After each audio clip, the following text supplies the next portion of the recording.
I am again with you with some questions of probability on addition theorem of probability. As we discussed in the previous lecture, PA union B is equal to PA plus PB minus PA intersection B when A and B are not mutually exclusive. Let us discuss some questions based on this formula, this addition theorem.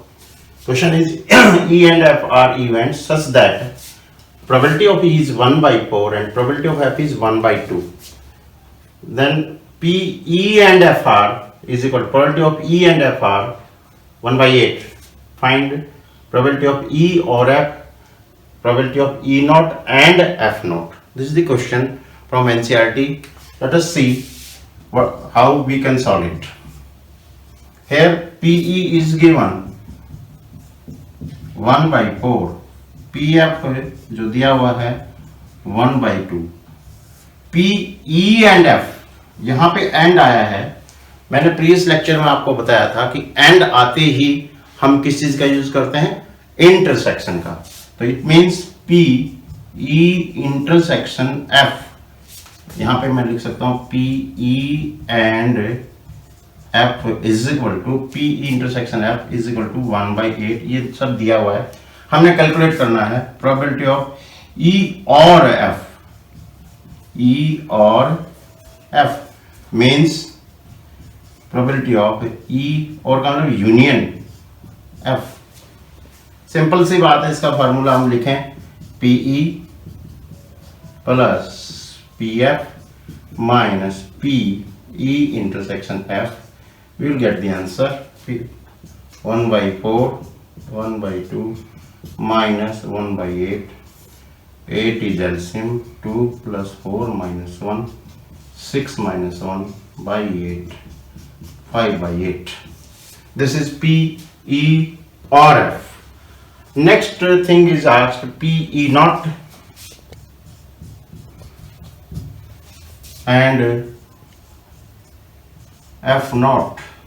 इसका मतलब क्या हो गया, PE naught and intersection F naught is equal to PE union F सारे का naught is equal to 1 minus PE in union F। और ये हम पहले निकाल चुके हैं, 1 minus 5 by 8, this will come out to be 3 by 8। This is the question from NCERT, very good question. If you do the question following this theorem, then it is very easy to solve these questions. Let us see one more question from NCERT book. The question, the statement of the question is given. We will follow this addition theorem in each and every question and we get the answer as per requirement. Only thing is to know which event, how many numbers are in the intersection of the two events. The question is events E and F are such that, question is events E and F are such that P probability not E or not F is equal to 0.25, whether E and F are mutually exclusive. Let us see. Very good question. Once again, what is given? Given here is P not E or not F. This is complement, means not F.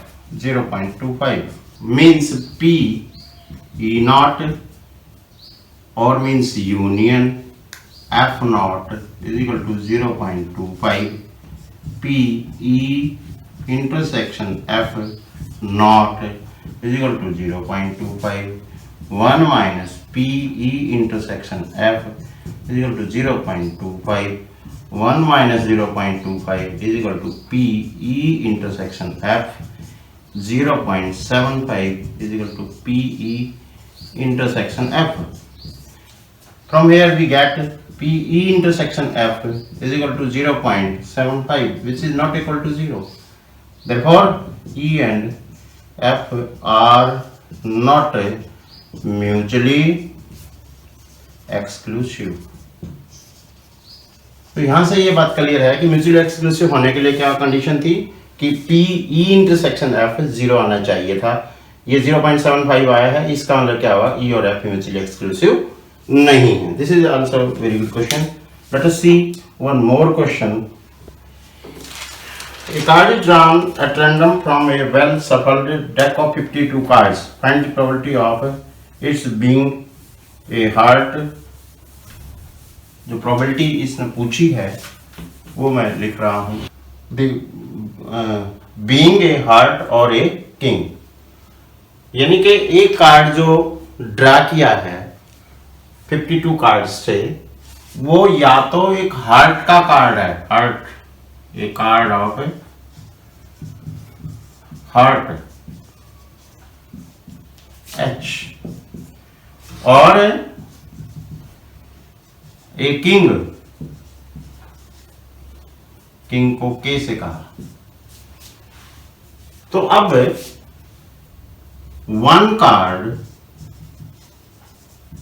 Out of 52 cards can be drawn in 52C1 ways, that is equal to 52. अब heart कितने हैं हमारे पास, 13। तो one heart card can be drawn in 13C1, 13 ways. और एक king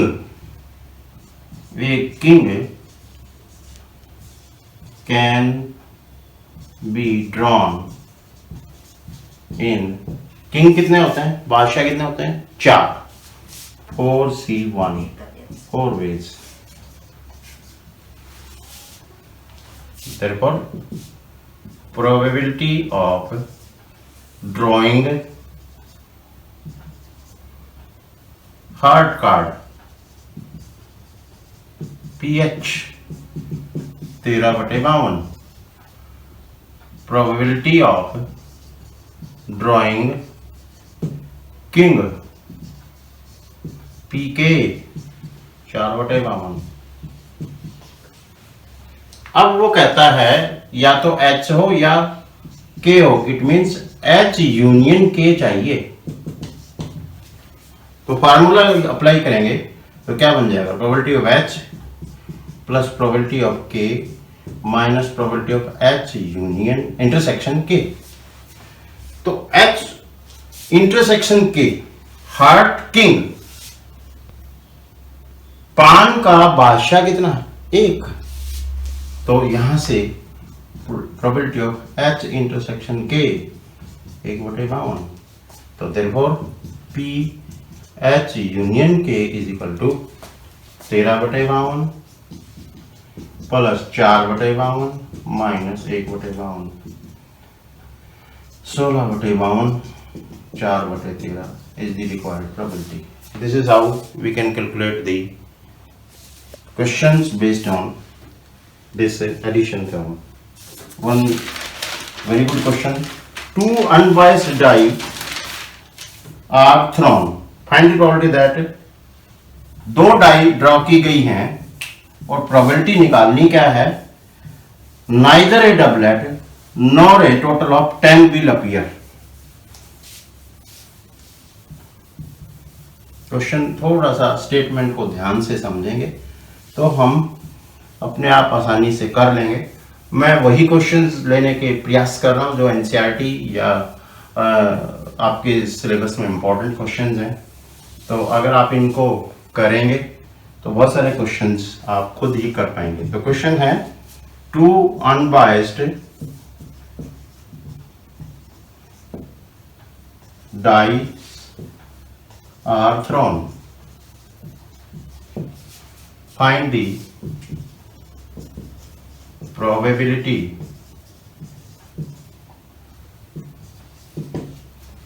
that neither the doublet nor a total of 10 will appear. Solution. Very good question. अब इसकी स्टेटमेंट समझें जरा। क्या कहता है, दो अनबायस्ड डाइस थ्रो की गई हैं। अब प्रोबेबिलिटी क्या निकालनी है, नाइदर ए डबलेट नहीं आए, नोर ए टोटल ऑफ 10 विल अपीयर। तो किस चीज की प्रोबेबिलिटी पूछी है इसने, माना हम ये लिखें, let D be the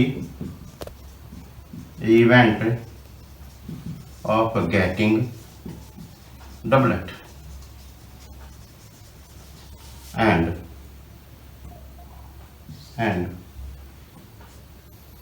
T be the event of getting total of 10। तो उसकी रिक्वायर्ड प्रोबेबिलिटी है neither a doublet nor intersection T, और इसका मतलब क्या होगा, डी यूनियन टी और 1 minus P D union T. ये हमारी रिक्वायरमेंट है। अब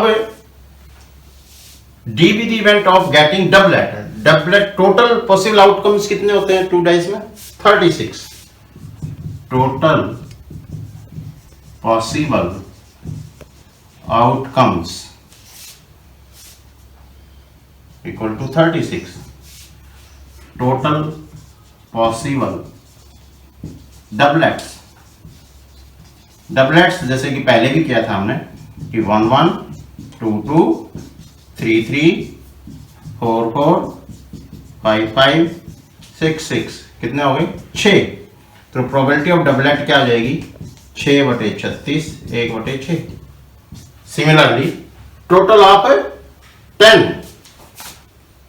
can be, total of 10 can be got as 4 6 5 5 6 4, 3 cases, और टोटल ऑफ 10 आने की प्रोबेबिलिटी हो जाएगी 3/36 1/12। तो हमारे पास ये दोनों प्रोबेबिलिटी आ गई। अब डी यूनियन टी, अब डी यूनियन टी में हमारी एडिशन थ्योरम क्या कहती है, probability of D plus probability of T minus probability of D intersection T. तो डी इंटरसेक्शन टी यानी कि कॉमन इवेंट कितने हैं वो देखते हैं, n 10 आने के, यानी कि डबलेट भी हो और सम 10 भी हो, डबलेट भी हो सम 10 भी हो, दोनों जगह एक ही केस है। तो एक, तो इसकी प्रोबेबिलिटी हो जाएगी 1/36। तो यहां से वैल्यू पुट करें हम, पी डी 1/6 1/12 और 1/36। तो अगर हम एलसीएम 36 लें, 6 + 3 - 1 8/36 2/9। This is the probability. Now here from here 1 - 2/9 we will get 7/9 is the required probability. This is very good question, very important also for competition exams. Such type of questions are asked. And today I am going to discuss one more question. 4 cards are drawn at a time from a pack of 52 playing cards. 4 card निकाले हैं, एक deck of card है 52 cards का, उसमें से 4 card निकाले हैं। तो क्या पूछता है तुम्हें? Find the probability of getting all the 4 cards of the same suit. Same suit के, बहुत अच्छा क्वेश्चन है। आप थोड़ा सा इसकी स्टेटमेंट समझें तो अपने आप भी कर सकेंगे। Let us discuss the question कि कितने कार्ड निकालने? 4 और 4 कार्ड्स आर ड्रॉन।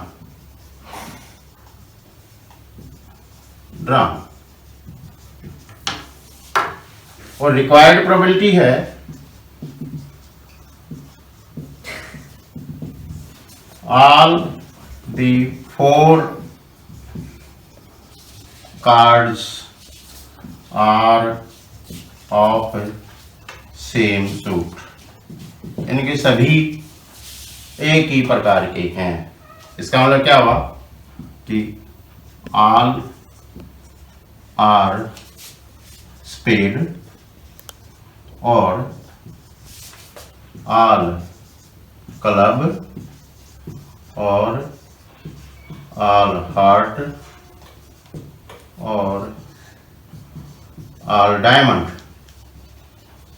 इसका मतलब क्या होगा कि चारों स्पेड हैं या चारों क्लब यानी कि चिड़ी हैं या चारों हार्ट यानी कि पान हैं या चारों डायमंड यानी कि ईट हैं।